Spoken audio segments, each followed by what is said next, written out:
အားလုံးပဲမင်္ဂလာပါအင်ဂျင်မြင့် education မှာယနေ့သင်ကြားမယ့်သင်ကြားရေး lesson ကတော့ G7 သင်ယူအခန်း1ရဲ့ Lesson-17 ပဲဖြစ်ပါတယ်ဆရာတို့ worksheet 5ကိုရောက်ပါပြီပုံစံနံပါတ်1မှာအောက်ပါတို့အတွက်အမှန်ရွေးပါလို့ပြောထားပါတယ်ဆရာတို့အဖြေမှန်ကိုရွေးချယ်ခိုင်းတာပဲဖြစ်ပါတယ်နံပါတ်1 -4 plus -16 လို့ပေးထားပါတယ် -4 plus minus မြောက်ရင်ဆရာတို့ minus ပဲဖြစ်ပါတယ်16က16ပါလက္ခဏာတူရင်ပေါင်းပါတယ်တူတဲ့လက္ခဏာတက်ပါတယ် -4 -16 ဆိုတော့ရရှိလာတော့တန်ဖိုးဒီ -20 ပဲဖြစ်ပါတယ်အဖြေမှန်ကိုပြောပါဆိုရင်နံပါတ်ကကြီးပါဒီမှာဆရာတို့ကကြီးလေးထည့်ပေးရင်ရပါပြီနံပါတ်2 -871 plus 509လို့ပေးထားပါတယ်ဒါဆိုရင်ဆရာတို့က -871 plus 509လို့ပေးထားပါတယ်များနဲ့နှုတ်များလက္ခဏာတက်ပါမယ်ကိုမနှုတ်လောက်1ပေါင်းလိုက်တော့2ပါ8တစ်ပေးပါတယ်71ဆိုတော့10ပါ85ဆိုတော့3ပဲဖြစ်ပါတယ် minus ကများသည့်အတွက် minus နဲ့ထွက်ပါမယ်အဖြေမှန်ကိုပြောပါဆိုရင် -362 ပဲဖြစ်ပါတယ်အဖြေမှန်ဒီဆရာတို့နံပါတ်ကကြီးပါဒီမှာဆရာတို့ကကြီးလေးထည့်ပေးလိုက်ရင်ရပါပြီနံပါတ်3 -6 plus 3 plus -4 equal to 3 plus -10 လို့ပေးထားပါတယ်ဒီမှာဆိုရင်ဆရာတို့ကိန်း3လုံးရှိပါတယ်ဒါဒီဆရာတို့ကဖတ်ဆက်ရဂုံတက်တိကိုညင်ညွှန်းခြင်းပဲဖြစ်ပါတယ်ဒီမှာဆိုရင်3လေးကိုဆရာတို့တည်တံ့ထားလိုက်ပါတယ်-6နဲ့-4ကိုရှင်းပေးလိုက်လို့ရရှိလာတော့တန်ဖိုးဒီ-10ပါဒါကြောင့်ဆရာတို့ကအသုံးပြုထားသောဂုံတက်တိကိုပြောပါဆိုရင်ဖတ်ဆက်ရဂုံတက်တိပဲဖြစ်ပါတယ်အဖြေမှန်ဒီနံပါတ်ခါခွေးပါနံပါတ်4 -12 plus -6 plus -8ကိုရှင်းတော့အဖြေမှာဆရာတို့ကလက္ခဏာတူရင်ပေါင်းပါမယ်တူတဲ့လက္ခဏာတက်ပါမယ်-12 -6 -8ပါဒီ3ခုကိုပေါင်းလိုက်ပါမယ်16တစ်တင်ပါတယ်26ပါတူတဲ့လက္ခဏာဒီ minus ပါဒါကြောင့်ဆရာတို့အဖြေဒီ -26 ပဲဖြစ်ပါတယ်အဖြေမှန်ကိုပြောပါဆိုရင်နံပါတ်ကာကြီးပါဆရာတို့ဒီမှာကာကြီးလေးဖြည့်လိုက်ရင်ရပါပြီနံပါတ်5အောက်ပါတို့မှဖြန့်ဝေရဂုံတတိကိုဖော်ပြသောညီမျှခြင်းမှာ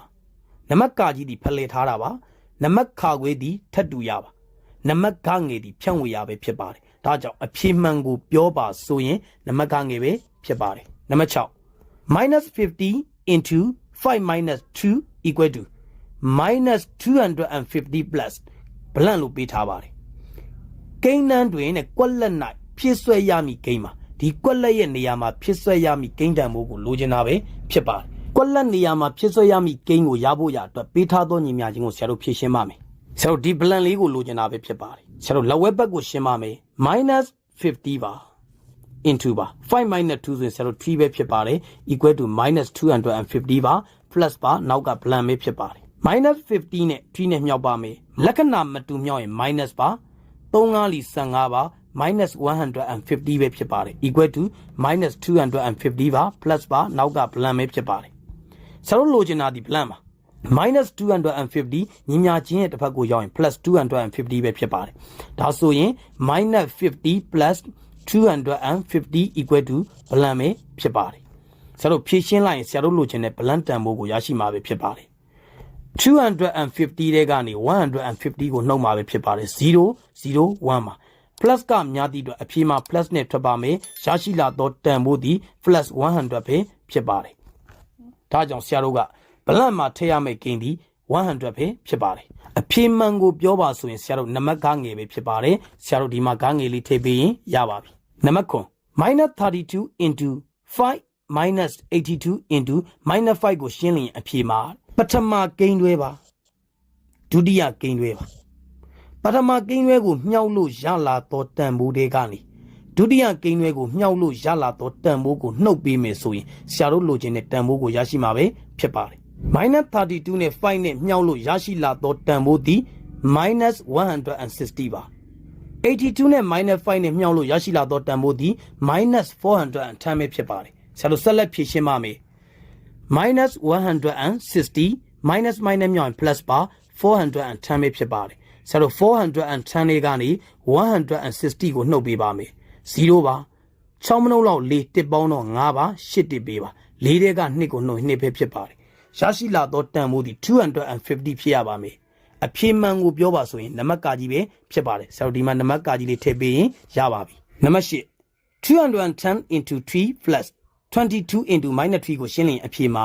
ပထမကိန်းတွဲဖြည့်ရှင်းပါမယ် ပြီးရင်ဒုတိယကိန်းနဲ့ဖြည့်ရှင်းပါမယ်ရရှိလာသောတန်ဖိုးနှစ်ခုကိုပေါင်းပေးလိုက်မယ်ဆိုရင်ဆရာတို့လိုချင်သောတန်ဖိုးကိုရရှိမှာပဲဖြစ်ပါတယ်210နဲ့3နဲ့မြောက်လို့ရရှိလာသောတန်ဖိုးသည်630ပဲဖြစ်ပါတယ်